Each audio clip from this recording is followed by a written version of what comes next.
rin ang Pilipinas bilang isang bansang sagana sa Dahil agrikultura. laganap pa rin ang gutom sa bansa, natatakot ang Department of Agrarian Reform sa posibleng food shortage kung magpatuloy ito. No way to earn a living to feed. Bitin kapag walang-wala na sa budget. The province is expecting to lose at least half its crops.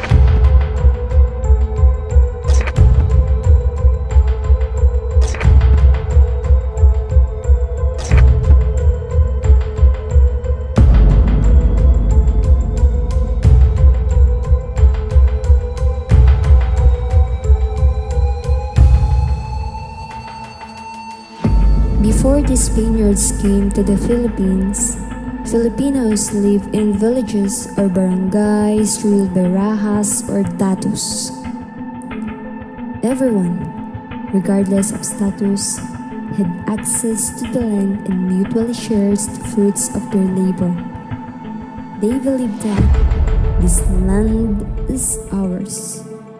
God gave this land to us. So they practiced the concept of stewardship. Land cultivation was done commonly by kaingin system or the slash and burn method. During this period, food production was intended for family consumption only. But later, neighboring communities were engaged in a barter trade, exchanging their goods with others. When it comes to leasing and selling of land, the Maragtas Code seems to be the only recorded transaction of land sale during this time. This tells us about the selling of Panay Island by the natives to the 10 Bornean datus in exchange for a golden salakot and a long gold necklace.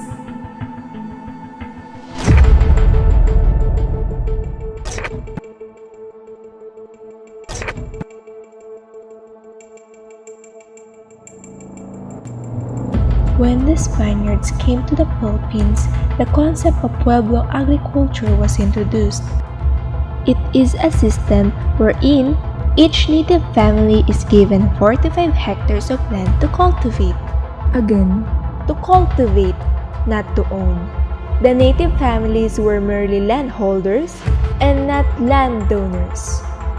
It was because the land assigned to them was the property of the Spanish king, where they paid their colonial tributes in the form of agricultural products they produced. They also have this encomienda system where a large tracts of land were given to Spaniards or encomiendero for them to manage and have the right to collect tributes from the Indios. But it soon became an abuse of power. Only few powerful landlords were able to afford the rents. And the natives who once cultivated the lands in freedom were transformed into mere share tenants. They did not even have any rights to the land. They were forced to sell it at a very low price or surrender their harvest to Spanish authorities. Then the encomienderos will resell it for profit. Realizing that being landless was the main revolt at that time, the Americans sought to put an end to the miserable conditions of the small farmers by passing several land policies to widen the base of small landholdings and distribute land ownership among the greater number of Filipino tenants than farmers. But did these land policies help the farmer's situation?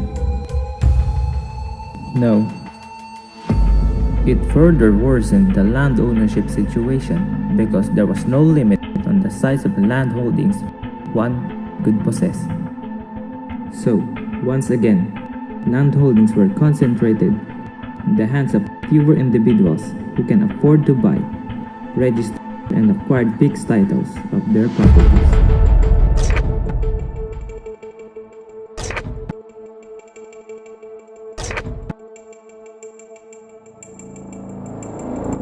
Upon the arrival of the Japanese in the Philippines in 1942, peasants and workers' organizations grew strong. They identified themselves as an anti-Japanese group, Hukbalahap, Hukbo ng Bayan, laban sa mga Hapon.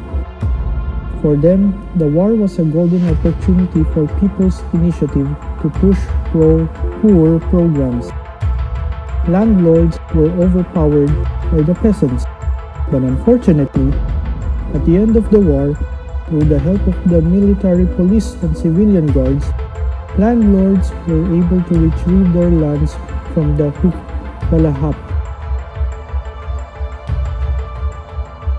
For the nth time, farmers failed to appeal. The problems of land tenure remained, and this became worse in certain areas.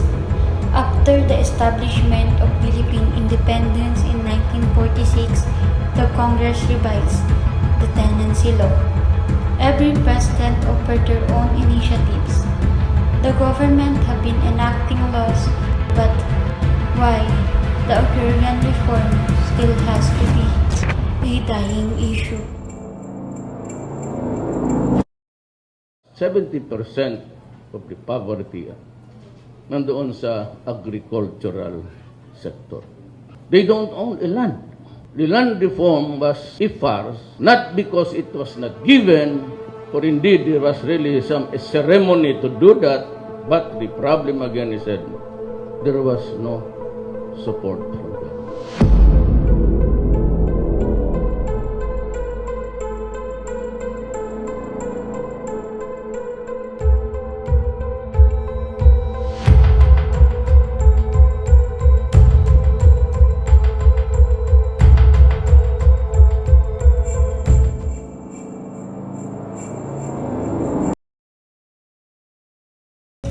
The evolution of Philippine taxation. Filipinos first began paying taxes in ancient times. This was done for the obvious reason of protecting them from the datu. Every member of the village, with the exception of the chieftain's household, is obligated to pay their share of taxes, known as buwis, which during this time was already punished by non-payment. The allocation of the evolution of Philippine taxation by colonizers. The arrival of the Spaniards ushered in modern concepts of taxation. The native Filipinos aged between 16 to 60 years old were compelled to pay tribute to the King of Spain through the colonial government, worth 8 reales or 1 peso per year. Other forms of payment came in gold, chickens, textile, cotton, rice, and forced labor, or servicio y polo. In 1884, the tribute was abolished and was replaced by the cedula, a certificate identifying the taxpayer. Americans aimed to make the economy self-sufficient by running the government with the possible stun revenue and create surplus in the budget. From 1898 to 1903, the Americans followed the Spanish system of taxation with some modifications. Later on, the urbana would be replaced by tax on real estate, which became known as land tax. The problem with the tax was that land titling in the rural area was very disorderly. The Internal Revenue Law of 1904 was passed as a reaction to the problems of collecting land tax. The Philippines experienced restructuring and rebuilding, with taxation playing a crucial role in financing reconstruction projects and laying the groundwork for economic development. Why is taxation so important to the nation? Throughout history, states and their equivalents have employed tax revenue for a variety of purposes: expenditures on war, maintaining public order and law enforcement, safeguarding property, public works, economic infrastructure, social engineering, subsidies, and government operations are a few examples of this. Taxes are another way that governments pay for public services and welfare programs. Examples of these programs include public transportation, healthcare, pensions for the old unemployed, and education. Common public utilities also include waste management, water, and energy systems. Here's where your tax money goes.